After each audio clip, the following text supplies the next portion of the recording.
ईश्वर के चरणों में कोटिश नमस्तु, शुल्लक जी को इच्छामि। गुरुदेव, मेरा प्रश्न है कि कुछ समय पहले आपने बताया था शुद्ध समाधान में ही कि पिच्छी में 5 गुण होते हैं। तो आचार्य उमा स्वामी को गिद्धि पिच्छाचार्य बोलते हैं, आचार्य कुंद कुंद का भी एक नाम है।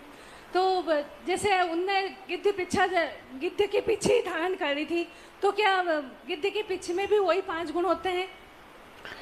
देखिए, जो किंवदंती चलती है वो अपन चलते हैं। आचार्य उमा स्वामी महाराज या कुंद कुंद स्वामी के लिए आता है कि जब विदेह गमन किया तो उनकी पिछी ऊपर से रास्ते में गिर गई और उन्होंने रास्ते में एक स्थान में जहाँ पर उनको गिद्धों के पंख मिले, उनका उन्होंने संग्रह कर लिया। गिद्ध पिच्छाचार्य कहा जाता है।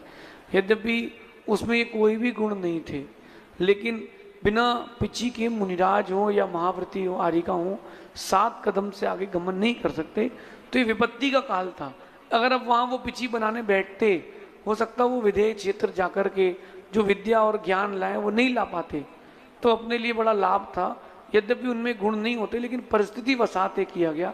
लेकिन अपन ऐसी परिस्थिति आने पर साधु वर्तमान की ना करें। आजकल ट्रेंड चला है, वाइट मोर की पिछी, ये पिछी, वो पिछी।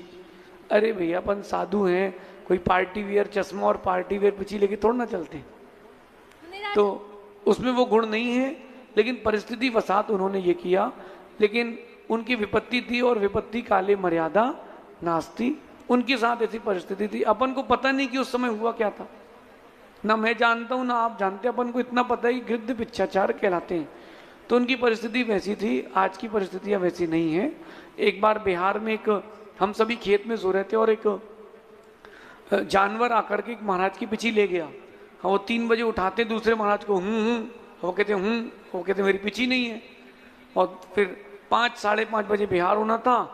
2 घंटे में श्रावकों ने जाकर के अन्यत्र 100-200 किलोमीटर दूर से पिच्ची का ला करके दे दी थी और फिर हम लोगों का बिहार हो गया था। तो वर्तमान की परिप्रेक्ष्य से तो अपन मोर के पंख की पिच्ची लें। कभी ऐसी विसंगति उनके साथ आ गई थी तो उनको ऐसा करना पड़ा, ऐसा समझिए। जैसे मुनिराज महाव्रती रहते हैं तो उससे अहिंसा व्रत का पालन हो सकता है फिर गिद्ध की पिच्छी से? देखिए, अहिंसा व्रत का पालन तो नहीं होगा, लेकिन गमनागमन कैसे करेंगे? तो उनकी परिस्थिति उनके साथ थी, तो उस परिस्थिति को अपन वहीं छोड़ देते हैं। क्योंकि वरिष्ठ आचार्य थे, वो विदेह गमन कर रहे थे और विदेह गमन करके वहाँ से भगवान की वाणी ला रहे थे। तो बहुत सारी चीज़ों को निगलेक्ट करना भी पड़ता है, लेकिन वर्तमान में अपन ऐसा नहीं करें, इसका ध्यान रखें। अगले जिज्ञासा के लिए तैयार रहेंगे संदेश जैन कोटा से। महाराज जी, मेरा प्रश्न ये है कि तीनों महाराज जी के चरणों में नमोस्तु नमोस्तु नमोस्तु, छुल्लक जी के चरणों में इच्छामि।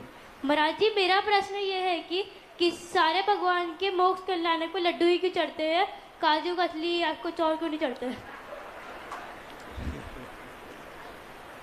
बहुत अच्छी बात बेटा। ऐसा है, लाडू जो होता है, लाडू सिद्धों का प्रतीक है। इस बात के आपके प्रश्न से सबको उत्तर मिल जाएगा बेटा। पहली बात क्या, आजकल के श्रावक हो गए प्रमादी। उनको लगता है शॉर्टकट शॉर्टकट शॉर्टकट, जितना शॉर्ट हो जाए उतना अच्छा। तो वो बेटा बर्फी में भी आ गए। वो शक्कर की बर्फी बना लेते हैं और शक्कर की बर्फी बना करके सारा काम उसी में निपटा लेते हैं। आजकल श्रावक प्रमादी हो गया है। लाडू का मतलब होता है गोल। यद्यपि वो नैवेद्य के रूप में चढ़ाते हैं, लेकिन गोल होता है, सिद्धों का प्रतीक होता है। उनका आदि अंत नहीं होता। जैसे लड्डू कहीं से भी खाओ एक सही स्वाद देते हैं, ऐसे जो सिद्ध हैं वो कहीं से भी अगर अपन उनके बारे में चिंतन करें तो पुण्य देते हैं।